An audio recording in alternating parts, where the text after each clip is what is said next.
Eto ang pinakamalaking tanong. Bumili ako ng motor para makatipid ako. Ang tanong, totoo nga bang nakakatipid ka pag may motor ka? O hindi talaga totoo yun? Scam lang ba talaga yung sinasabi mong bibili ka ng motor para makatipid? O dahilan mo lang talaga yun sa asawa mo para payagan kang bumili ng bagong motor? Bali, ito yung benefits pag maporma yung motor mo. Araw-araw kang masaya, lagi kang happy, at hindi ka nalulungkot. Pero wala kang ipon. Sa totoo lang, madami talagang pakinabang yung motor eh. Natututo kang mag-diet, kaya mong kumain sa mga paris-paris lang. Tapos kaya mo ding mag-ulam ng itlog-itlog lang. At kaya mo ding gastusin yung pambayad ng kuryente nyo.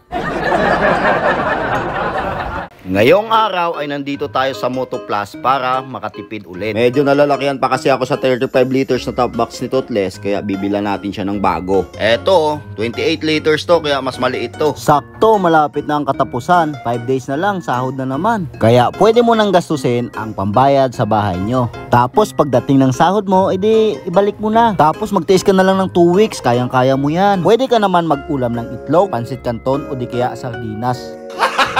Tingnan nyo naman tong nabili kong top box, oh, napaka-porma oh. Bali kulay puti pala yung binili ko, pero yung ibabaw niya ay itim. Kasi kulay itim din si Toothless eh, para medyo bagay naman. Medyo i-flex din natin yung grab bar natin na gawang tinapay oh. Napakaangas niyan mga tol. Gawang tinapay powder coating pala ang nagkulay dyan, kaya napakaganda niyan. Tingnan nyo din tong mags ko mga tol, napakaangas din oh. Samahan mo pa ng quality at mapormang camel tires. Napakaangas talaga. Bali ito yung benefits pag maporma yung motor mo. Araw-araw kang masaya, lagi kang happy, at hindi ka nalulungkot. Pero wala kang ipon. Sa totoo lang, madami talagang pakinabang yung motor eh. Natututo kang mag-diet, kaya mong kumain sa mga paris-paris lang. Tapos kaya mo ding mag-ulam ng itlog-itlog lang. At kaya mo ding gastusin yung pambayad ng kuryente nyo. Kaya kong magtiis, gumanda lang ang motor ko. Kaya ko ding magtipid, kahit pabrip hindi ko bibilin para lang sa motor ko. Ano ka nasisira, ulo? At ayan na nga, malapit na matapos ni boss ang pagigpit sa base plate ko. At malapit na rin ako magbayad ng 4,800 dito. Hindi kasi sponsored to eh, pero smoke, baka naman. Kinilig ang loko no.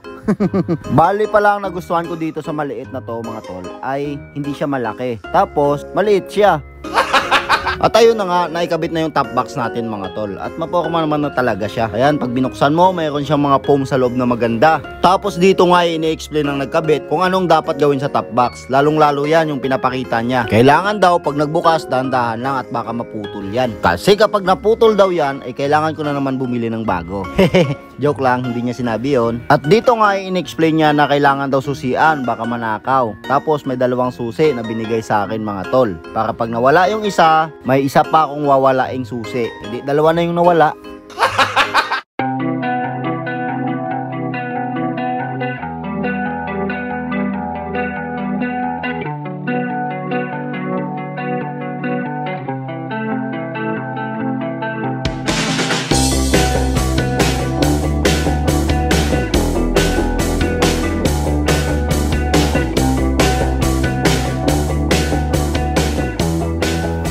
So dahil medyo kompleto na yung motor natin, meron na tayong panggilid Nissan Racing, meron na tayong magandang mags na gawang tinapay, at meron na tayong camel tires. Sunod naman natin endurance.